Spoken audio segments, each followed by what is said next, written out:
Presumably, by the time you request, I know you asked for 10 pages in your query. So you've already read those 10 pages more or less. By the time you request the manuscript, you know the person can write. So when you sit down and you're actually looking at the full, are you for sure going to read the whole thing? Do you read till you hit an absolute stopping spot? Like, oh my God, I had no idea that on page 20 this terrible thing was going to happen, or this political comment that makes me uncomfortable. Now we're done. What are you looking for? How often do you get all the way to the end of the manuscript when you request a full? Yeah.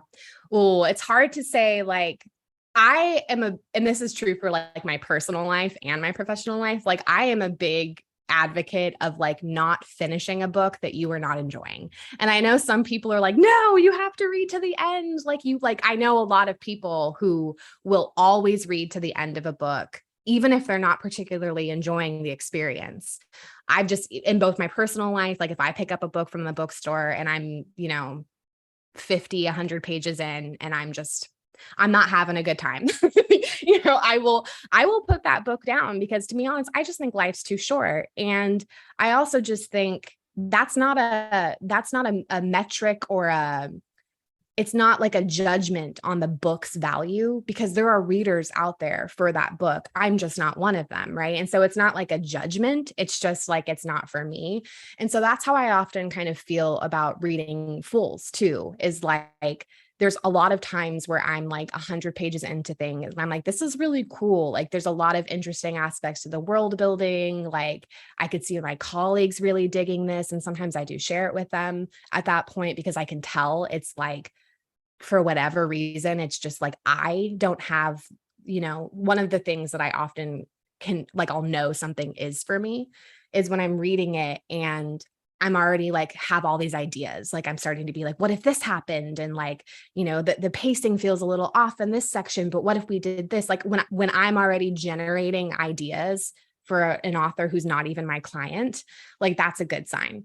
And sometimes you read manuscripts and you just lack that vision. You lack those editorial thoughts. And while agents are not editors, in the landscape that we're currently working in, manuscripts need even more development than they did 3 years ago when I started agenting. And so, like, if there's work to be done on a manuscript, I'm going to dig in with my author and I'm going to do that work. Because if I can see it, if the author can see it, the editor that we send it to is going to be like, hey, you thought you could not do this, huh? What's going on here? And then I'm like, yeah, I know. So yeah, no, I want to put in the work. And then often, as far as other ways that I often know, like, oh, is this a me book, is when I'm like, here's who could really publish this book well. I'm already thinking about like the sub list and who I'm going to send it to. I'm already getting excited about how I can pitch the book.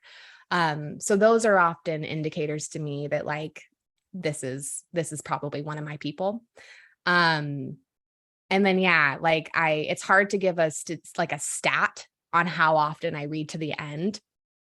I don't for every project.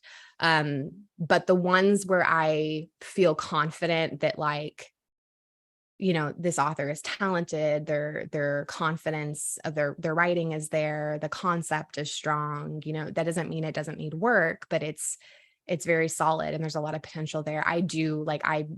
I'm a big fan of matchmaking. I always share with my colleagues. I always, allow them to see the manuscript so that, because I know how hard it is. And I know that like when you're querying an agency, you might not know that you may have thought of me for that query, but you may not know that, my colleague Samantha has been looking for that book for just waiting for it to show up. And that she would be so excited for me to share that with her. So I do try to do that matchmaking too, for the ones that I see that potential in, but know that I wouldn't be the best advocate for that author. Gotcha. So it's not as simple as, oh, there's a typo, forget you. No, I honestly, because, people have asked me that too. I don't even pay attention. Like if there's like grammatical errors, like if it's egregious, yes. Okay. Like you should proofread, of course, before you submit it. Like you should edit your book and proofread and make sure it's finished before you query. But no, like my eyes at this point, after reading, queries, even before I was an agent, I read for Holly and Taylor and Molly. So when you do it for that long, you know how to spot potential in something, even when it's maybe like underbaked, if that makes sense.